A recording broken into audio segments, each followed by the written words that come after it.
Hey, if you're planning a transatlantic cruise, you're in for an amazing adventure. So I'm going to talk with you today to reveal some essential must-haves, some common pitfalls to avoid, and some transatlantic cruise packing tips.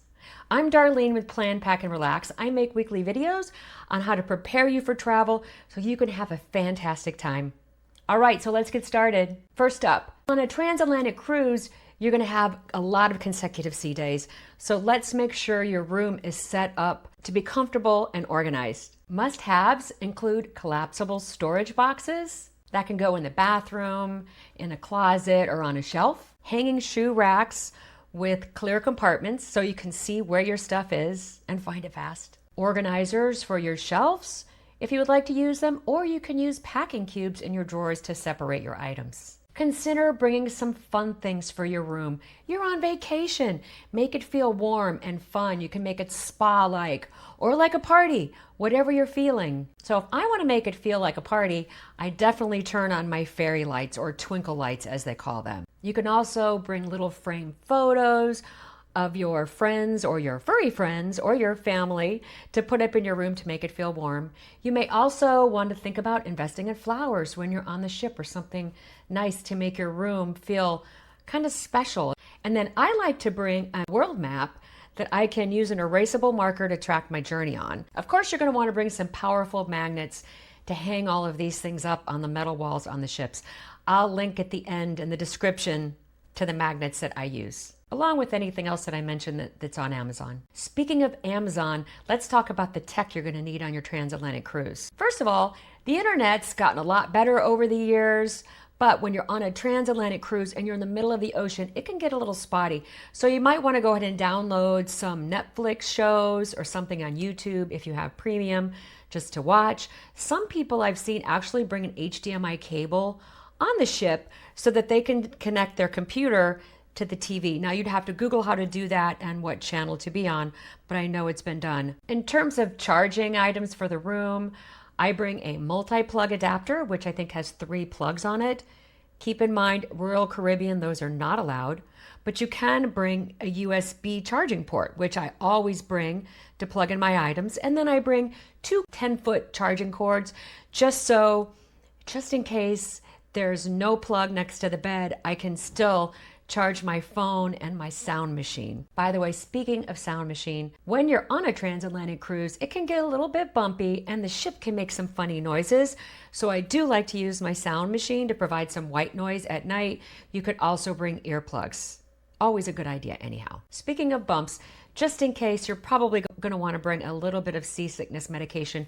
You never know when it could happen. And I also highly suggest bringing a medical and first aid kit with you, because the stuff on the ship is limited and expensive. I'll link to a video after that shows some great considerations in putting together first aid and medication for a longer cruise like this. One of the big things that you can do to keep your room wonderful during your transatlantic cruise and not clutter it up is to just not overpack.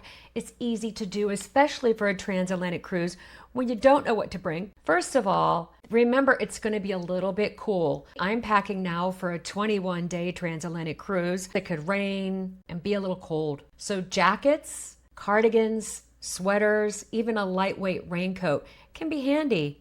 And by the way, all of the stuff that you're going to wear on the ship, hopefully you're going to be able to wear on excursions as well. It's great to multi-purpose your stuff so you can bring less of it.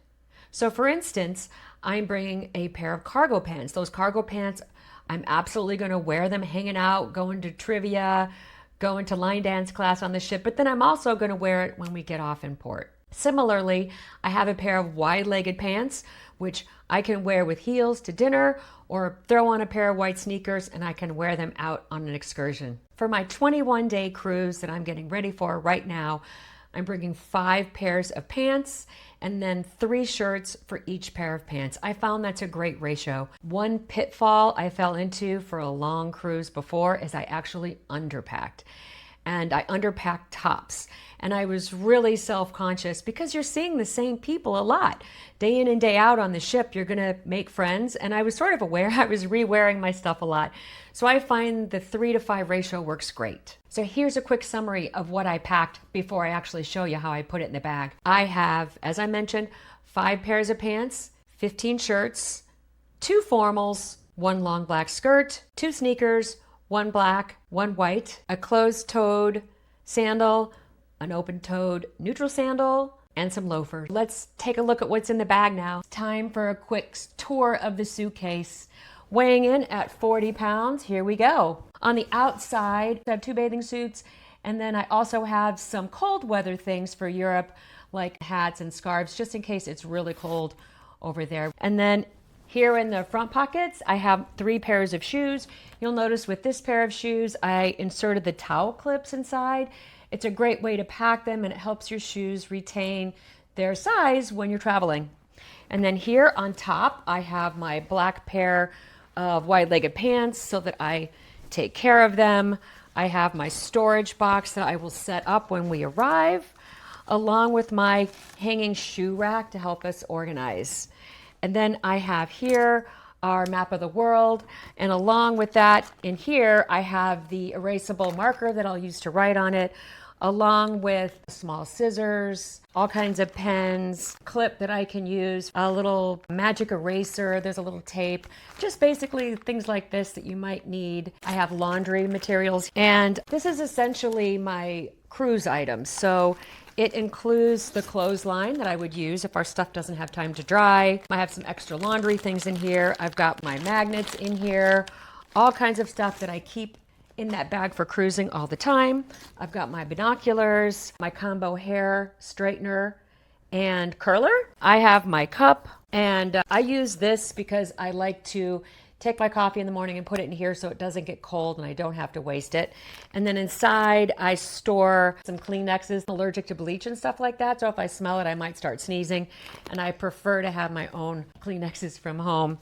And then these are my toiletries for both my husband and I, and it includes my makeup as well. And then these are my belts that I put along the edge of the suitcase.